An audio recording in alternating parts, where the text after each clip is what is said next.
It used to bake cakes. I know, it's baking soda. That is white in color, but that taste is which I don't like it. Yes, you are right. The third ingredient is it used to decorate party halls. I know, it's balloon. Yes, you are right.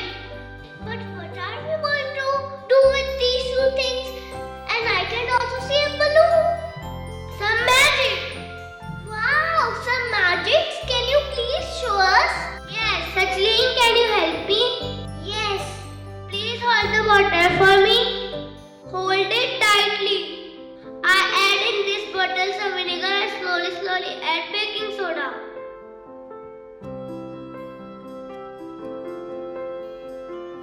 Wow, the balloon blew up.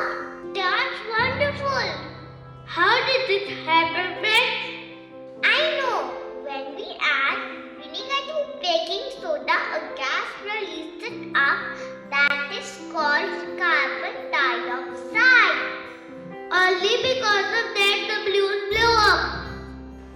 I will also tell you something important. We breathe oxygen and take out carbon dioxide, and plants take it to make yummy food.